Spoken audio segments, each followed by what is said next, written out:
അസ്സലാമു അലൈക്കും. അങ്ങനെ രാവിലെ തന്നെ വീട്ടിൽ നിന്ന് ഇറങ്ങി എവിടെയെങ്കിലും പോകാമെന്ന് വിചാരിച്ചു. വൈഫോടും പിള്ളേരോടും പറഞ്ഞ് ഇറങ്ങിക്കോന്ന്. എവിടെയാണെന്നൊന്നുമില്ല, രാവിലെ പോയിട്ട് വൈകുന്നേരം ആകുമ്പോൾ വൈകുന്നേരമൊക്കെ പോകാം.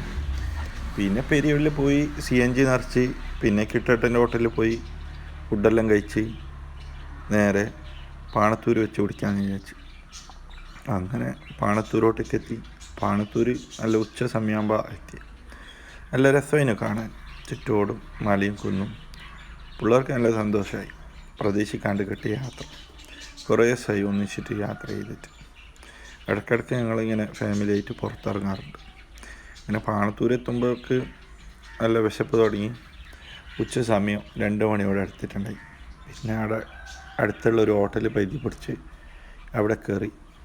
അവിടെ നിന്ന് ഭക്ഷണം കഴിച്ചിട്ട് എല്ലാം ഇറങ്ങാമെന്ന് വിചാരിച്ചു. കയറിയ ഹോട്ടൽ നല്ല ഹോട്ടലായിരുന്നു. പേര് എനിക്ക് ശരിക്കും ഓർമ്മയില്ല. ഒരു ബേക്കറിയുടെ അടുത്തായിട്ടാണ്. നല്ല നാടൻ പൊതിച്ചോറും നല്ല അയില ഫ്രൈയും പായസമൊക്കെ കിട്ടി. ഒരു പായസമേ ഒരു ചോറിനൊപ്പം കിട്ടും. ഞങ്ങളൊരു ചോറേ വാങ്ങിയുള്ളൂ. ഞാൻ രാവിലെ തന്നെ പൊറോട്ട കഴിച്ചുകൊണ്ട്. പക്ഷെ അവർ നമുക്ക് 3 പായസം തന്നു. എല്ലാവർക്കും സന്തോഷമായി. പിന്നെ അവിടുന്ന് നേരെ കരിക്കവൈ ഭാഗമണ്ഡലം മലനിരകളിൽ കയറി. അവിടെ പുഴയും നല്ല കാറ്റും എല്ലാം കാണുമ്പോൾ തന്നെ നല്ല സന്തോഷമാണ്.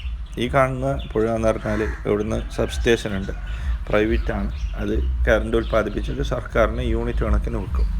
അതാണ് ഈ സബ് സ്റ്റേഷൻ്റെ പ്രത്യേകത. ഒരു പ്രാവശ്യം ഞങ്ങൾ ഇതിനകത്ത് പോയതാണ് 2 വർഷം മുമ്പ്. അപ്പോൾ അവിടുന്ന് സബ് സ്റ്റേഷനിൽ വെള്ളം സ്റ്റോക്ക് ചെയ്തിട്ട് വൈദ്യുതി ഉണ്ടാക്കിയിട്ട് ബാക്കിയുള്ള വെള്ളം പുഴയിലോട്ടേക്ക് വീണ്ടും തിരിച്ചു വിടും. അപ്പോൾ അങ്ങനെയുള്ള ഇതാണ്. അപ്പോൾ ഇതിൻ്റെ ചുറ്റോടും കുരങ്ങും ബാക്കിയുള്ള കാര്യങ്ങളൊക്കെ ഉണ്ട്. പക്ഷേ നമ്മുടെ ക്യാമറയിൽ കാണാൻ പറ്റുന്നില്ല. നമുക്ക് കാണാൻ പറ്റും, കണ്ണിന് കാണാൻ പറ്റുന്നുണ്ട്. അപ്പോൾ കുരങ്ങുകളൊക്കെ മരത്തിലൊക്കെ തുള്ളിക്കളിച്ചുകൊണ്ടോ വെള്ളത്തിലിറങ്ങി വെള്ളം കുടിച്ചുകൊണ്ടൊക്കെയാണ്. പിന്നെ ഈ ഭാഗത്തൊക്കെ ഒരുപാട് ജീപ്പുകളാണ് അധികം. ചെറിയ റോഡാണ്, 4 വീൽ ജീപ്പാണ് അത്. പിന്നെ ഇവിടെ സഞ്ചാരികൾ കുറവാണ് ഈ പ്രദേശത്ത്. കാസർഗോഡുള്ള ആൾക്കാർ എരുമാട് പോകാനും തലക്കാവേരി പോകാനും ഉപയോഗിക്കുന്ന പാത കൂടിയാണ് ഇത്. കുറച്ച് ദൂരം സഞ്ചരിച്ചപ്പോൾ ഫോറസ്റ്റ് ഗേറ്റ് എത്തി. ഇവിടെ കാറിന് 20 രൂപ ചാർജ് ഉണ്ട്. അപ്പോൾ ആ ചാർജ് കൊടുക്കുമ്പോൾ അവർ കുറച്ച് ഇൻസ്ട്രക്ഷൻ തരും. പ്ലാസ്റ്റിക് കവർ ഉപയോഗിക്കാൻ പാടില്ല, കാട്ടിൽ നിർത്തി ഭക്ഷണം ഉണ്ടാക്കാൻ പാടില്ല, മൃഗങ്ങൾക്ക് ഭക്ഷണം കൊടുക്കാൻ പാടില്ല. അവർ പറഞ്ഞ പോലെ തന്നെയാണ്. നമ്മൾ അവിടുന്ന് യാത്ര തുടരുമ്പോൾ തന്നെ കുറച്ച് കുരങ്ങന്മാർ വന്ന് കാറിന് പോയി. അവർ ഭക്ഷണം പ്രതീക്ഷിച്ചിട്ടുണ്ടായി, പക്ഷെ നമ്മളൊന്നും കൊടുത്തില്ല. ഒരു പ്രാവശ്യം മുതുമല ഫോറസ്റ്റിൽ നിന്ന് നമ്മൾ ഹനുമാൻ കുരങ്ങുകളെ കണ്ടപ്പോൾ നിർത്തി കയ്യിലുള്ള മുന്തിരി കൊടുത്തപ്പോൾ ഫോറസ്റ്റുകാരൊക്കെ വന്നിട്ട് ഒരുപാട് വഴക്ക് കിട്ടിയാണ്. അവർ പറഞ്ഞതിൽ തെറ്റൊന്നുമില്ല. കാട്ടിലെ മൃഗങ്ങൾ കാട്ടിൽ തന്നെ അവർക്കുള്ള ഭക്ഷണങ്ങളുണ്ട്. അവരത് തേടി തന്നെ പിടിക്കണം. നമ്മൾ സന്ദർശിക്കാൻ പോകുന്ന ആൾക്കാർ അവർക്ക് ഭക്ഷണം കൊടുത്ത് ഭേദയാക്കിയാൽ പിന്നെ അത് തന്നെയായിരിക്കും അവർക്ക് ഭേദം. അങ്ങനെയുള്ളപ്പോൾ ഉള്ള അപകടങ്ങൾ എന്ന് പറഞ്ഞാൽ വണ്ടിയിൽ അടിച്ചു പോകാനുള്ള സാധ്യതകൾ കൂടുതലാണ്. പിന്നെ അവർ സ്വയം ഭക്ഷണം തേടി തിന്നുന്ന അവസ്ഥയും കുറയും. അപ്പോൾ മൊത്തത്തിൽ കാട്ടിലാമസ വ്യവസ്ഥയെ ബാധിക്കും. അതുകൊണ്ടാണ് ഫോറസ്റ്റുകാരെ ഞങ്ങളെ വഴക്ക് പറഞ്ഞത്. അവർ വഴക്ക് പറഞ്ഞിട്ട് കാര്യങ്ങൾ ബോധ്യപ്പെട്ടപ്പോൾ ഞങ്ങൾക്ക് അതിൽ കുറ്റബോധമൊന്നും തോന്നിയില്ല.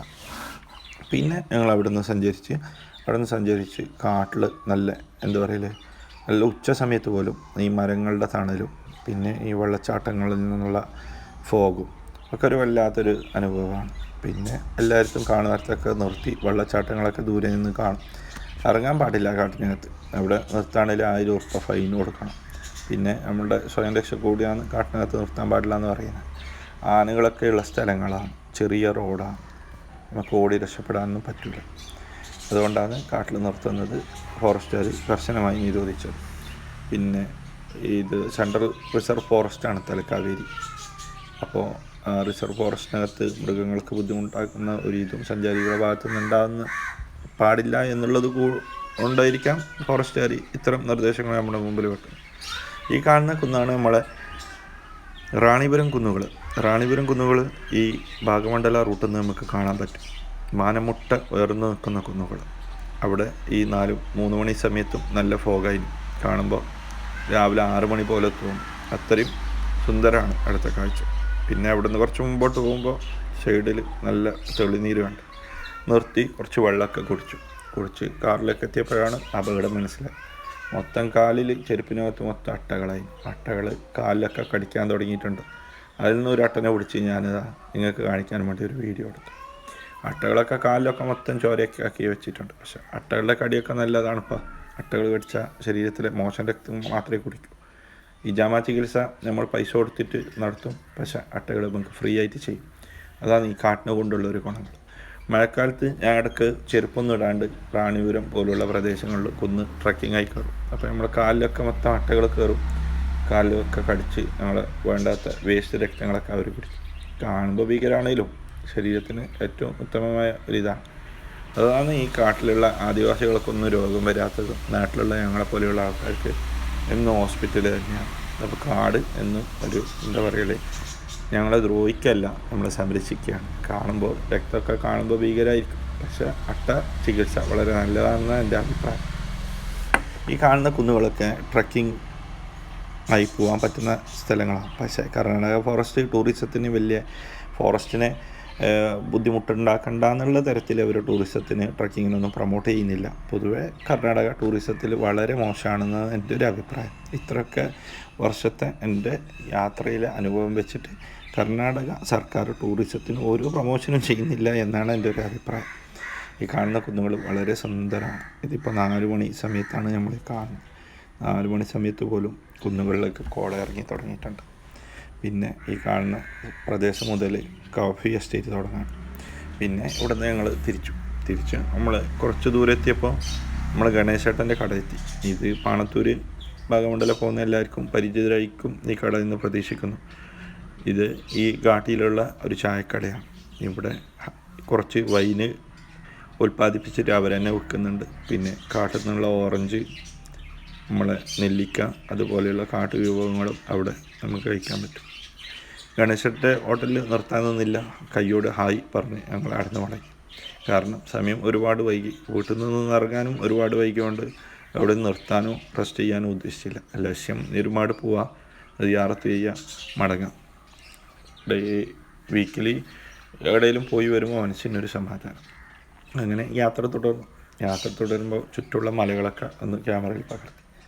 ചുറ്റും കാണാൻ നല്ല രസമായിരുന്നു. മഴയൊക്കെ കഴിഞ്ഞ് കുന്നുകളൊക്കെ നല്ല ഹരിതാപമായി കിടക്കുകയാണ്. അവിടുന്ന് കുറേ യാത്ര ചെയ്യുമ്പോൾ പുതുതായിട്ടൊരു റിസോർട്ടുണ്ട്, ഗീതാഞ്ജലി റിസോർട്ട് എന്നാണ് പേര്. അവിടെ കയറി അവിടെ നല്ല കാപ്പിയൊക്കെ കഴിച്ചു. കാപ്പി കഴിക്കുന്ന സമയത്ത് കാഫീനെ കുറിച്ച് ചുമ്മാ ഒന്ന് ചോദിച്ചു.